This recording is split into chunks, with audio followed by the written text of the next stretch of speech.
Hi everyone, so in this video we are going to be looking at some data manipulation, and primarily we'll be looking at inserting and deleting data into tables.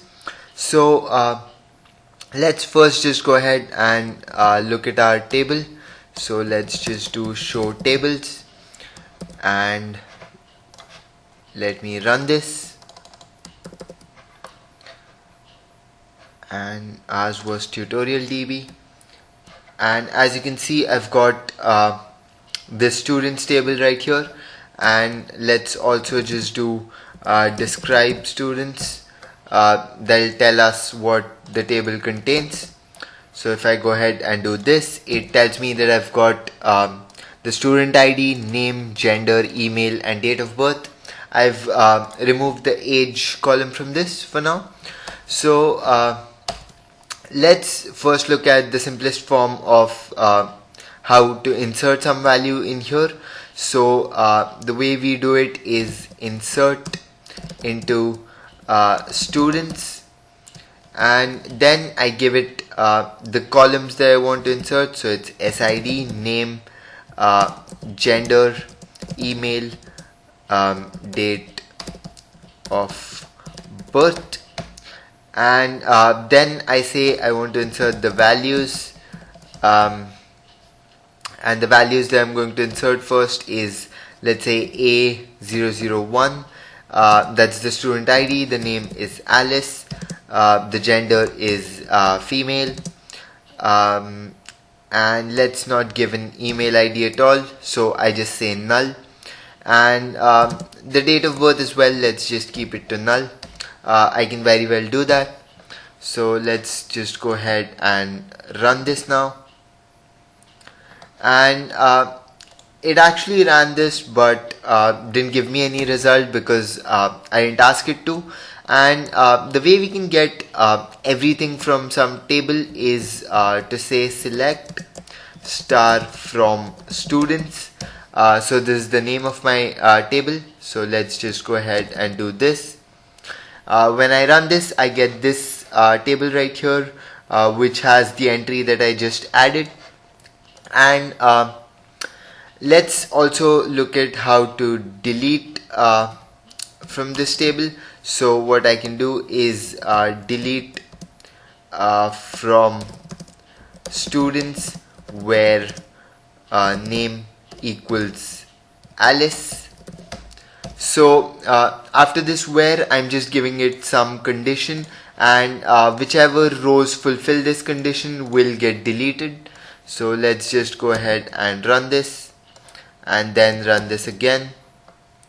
And I actually ran this but didn't get any results because the result was an empty set. So this thing right here, I can also just do it something like this.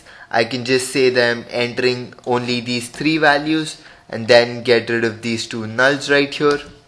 And let's run this and then do this. As you can see, I've got the same result right here after I ran this part. Another thing I can do is, because I'm entering all five values that are there, I'm entering the SID, the name, gender, email and date of birth, and in that very order. This is the order in which I I entered them when I was creating the table. So I can get rid of this whole thing right here. So let's just get rid of this, and let's just make this A002, and let's keep the name as, actually let's just change the name to Bob, and we'll make this M, and let's go ahead and run this thing, and then I'll do select again.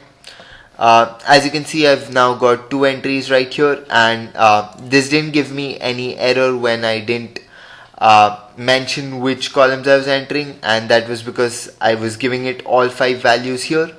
Let's try doing something. Actually, let's try running this query once again, and I expect this to give me an error because this SID right here is the primary key. it can't be same for two rows in a table. So let's just go ahead and try running this. As you can see, it says duplicate entry A002 for key primary. So this isn't allowed because this value is getting repeated. And another thing that I want to show you is, let's say I try doing something like this. Let's make this Charlie and let's get rid of these null values, and let's try running this now. As you can see, it says column count doesn't match value count at row 1. So I can only skip the attributes after the table name if I'm giving all 5 columns. If I'm not, I'll have to mention here that I'm giving the SID, the name, and the gender. So this is now perfectly valid. And the next thing that I want to show is, let's try keeping this to null. So I'm saying I don't want to give a name, and let's make this 004. Actually 003 is fine, we won't get a duplicate error there.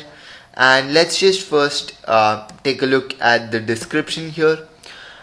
So in the description, as you can see, it says the name cannot be null. So that's exactly what I'm doing here. I'm keeping the name to null, so this should give me an error, and that's exactly what happens. It says column name cannot be null.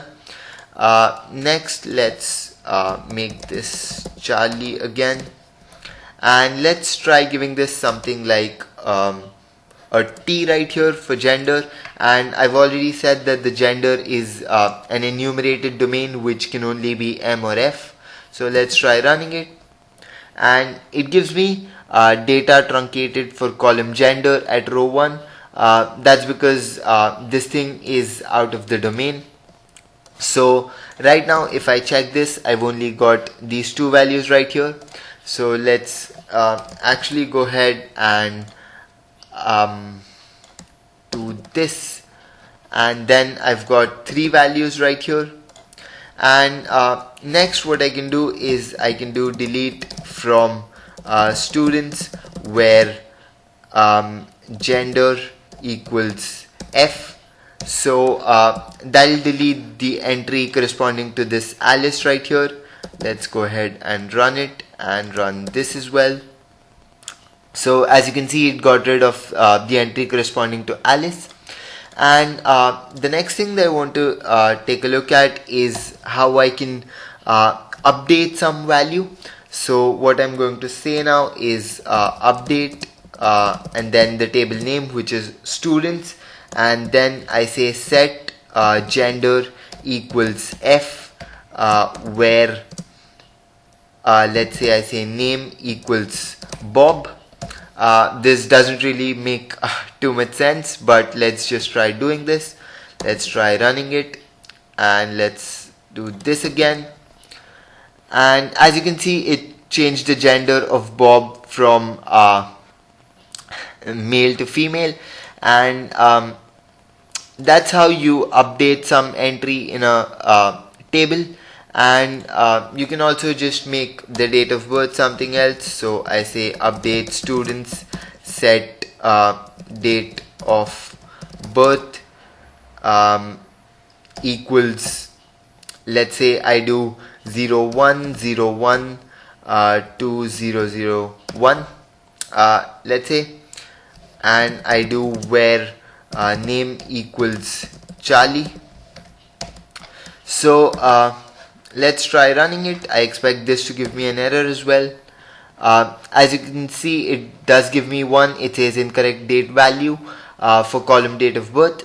So that's because for some reason MySQL expects the dates in YYYY dash MM dash DD. That's the format. So if I actually try making this month to 13 and keep the date to whatever, let's say 6, let's try doing this now. As you can see, it again just says incorrect date value. That's because there aren't 13 months months. So I can make this as 6 and this as 13. That's perfectly valid. Let's go ahead and run this. And this time it didn't give me an error. And if I run this again, as you can see for this Charlie, it's the date of birth is set correctly to whatever date this is. This is 2001, and then this is the month, and then this is the date. So that's basically how you insert, delete, and update from a table. And that's basically the introduction to data manipulation that I wanted to give you. And once again, this might not have been very interesting. This is all very general stuff. So before we do more of SQL, I want to discuss something called relational algebra, which is, as I discussed, which is the formal language which SQL is based on. So in the next video, we'll be taking a look at that. So I'll see you there.